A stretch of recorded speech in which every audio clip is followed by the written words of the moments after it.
Welcome to The Winning Factor. I'm Alan Aitken, and on this show each week we take a look at some upcoming races in Hong Kong and we try to sort out an angle to the race that we might look back on later as having been crucial to finding the winner.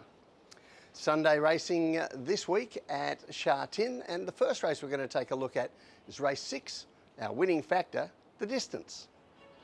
Now, there's an interesting map to this Class 4, which we'll get to later, but I don't think it's really overburdened with winning chances, to be honest. We have the last start winner, Gluck Racer, in good form. More Than a Horse caught the eye last start running on, as did Good Buddy at Happy Valley. And I think punters should be a little forgiving of a last start flop Mercurial, with Joe Moreira jumping aboard this time. And the two I want to look at closest are Gluck Racer in his maiden win on April 11, and also Mercurial in his dismal failure 6 days later. First of all, let's take a look at Gluck Racer, and this is race 578, and in pink colours you see Gluck Racer. He jumps well from a middle gate. He's not far off the leaders early, but he drifts back as the pace increases during the middle of the 1200 metre race. And you see on the home turn, Alexi Bedell brings him out wider. He's working hard on the horse. And just note here what happens from the top of the straight. Victory Scholars in the red colours, the ultimate runner-up, goes straight past him.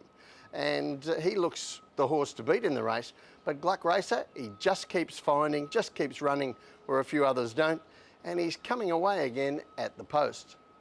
Well, I think you'd agree that was the win of a horse who's looking for more ground than the 1200 metres. On the contrary, we're going to have a look at the latest start of Mercurial, and most punters would probably think this is the run of a horse looking for another line of work, but there were extenuating circumstances. As we go to the replay here, and he's in red, white and blue colours, mainly red and white on the inside, and you see he misses the start significantly here. And then Karis Teton chases him through to try and make up the ground and get into the spot that most people would have expected him to be, up on the lead. Now, I can tell you something, rarely do horses win like this. And in his case, we see on the heat map, it was a particularly tough effort on him, because as soon as he got up there, the lead pace picked up to a strong gallop through the middle stages. So we had Mercurial basically running at his top here for all of the first 1,000 metres of the race. He turns for home and it's all over, but no wonder he threw in the towel at the top of the straight, finishing ultimately 11th. Now, when we take a look at Sunday's race, it looks a completely different beast. Unless he blows the start again, Mercurial looks likely to turn that form on its head, because he looks the only leader. There is very little speed in this race, and he should lead them for fun. This time getting to run the first half of his race in real comfort and keeping his energy for a kick in the second half where it counts. And that's what makes him a lot more dangerous here than what we saw in his last run. But I think that lack of early speed in the race also helps Gluck Racer. As we saw in that well-run 1200 metre race, he was handy enough early, then drifted back when the pace quickened up. But using the same speed here, I think he'll be able to hold a better position mid-race and keep the leader within his target range. So the tip in race 6, Gluck Racer. His winning factor, the distance. I think the step up to a leisurely run 1400 metres is all in his favour here. He wants the extra ground, and the pace should enable him to keep the leader within his sights. The second race we're going to take a look at on Sunday is the final race, race 10, and the winning factor here, the map. And I think there are winning claims here for Not Usual Talent, for Apprentice On Fire, Jerry Chow, Beauty Smile with Zach Purton aboard, Private Rocket down in the weights, coming off a nice last start win in Class 3. But for me, the main focus is going to be the consistent Roman Turbo and the very exciting unbeaten 3-year-old from the David Hayes yard, Fantastic Treasure.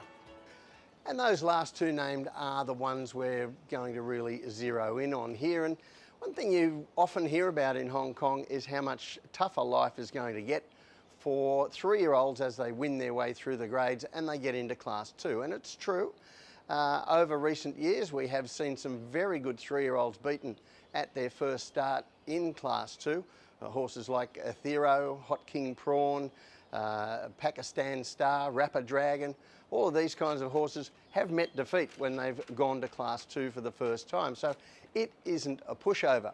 However, when I took a look at the statistics, and you'll see them on this table here, it's more of a coin toss how they go when they do get into Class 2, because we have also seen horses of this age winning in Class 2.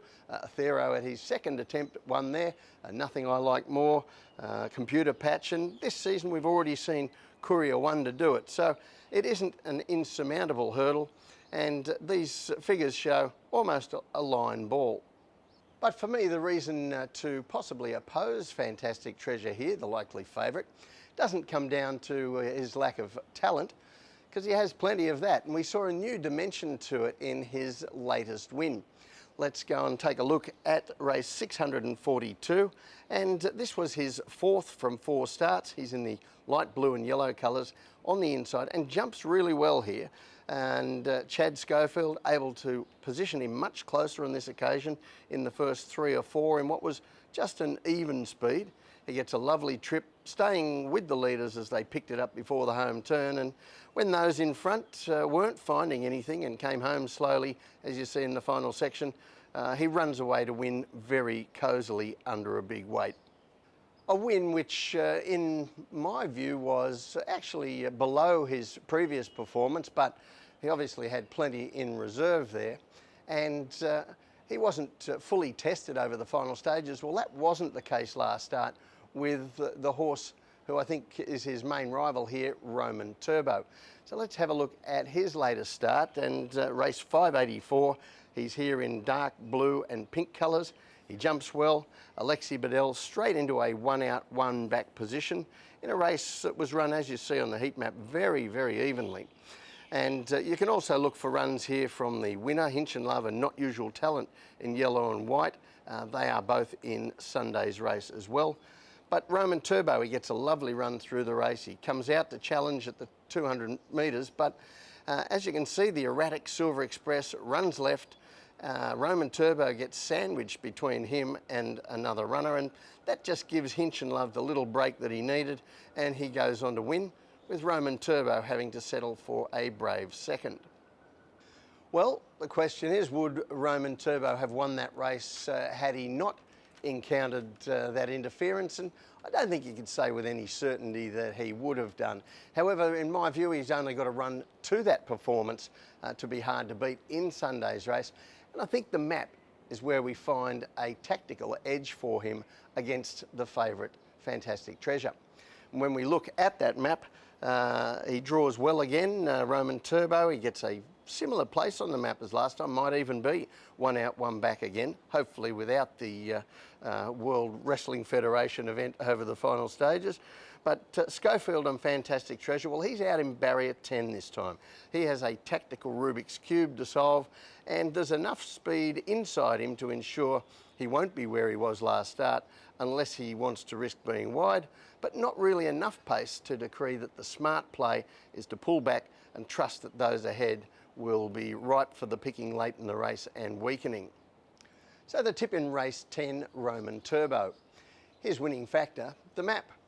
I have huge respect for Fantastic Treasure. I think he's certainly early one of the leading contenders for next season's Classic Mile, but it's not all beer and skittles as they go up in grade. Now we've seen, yes, it's only probably a coin toss whether they win or lose when they get to Class 2, but he does have a problem with the map here, and I think that gives the older horse Roman Turbo the winning edge.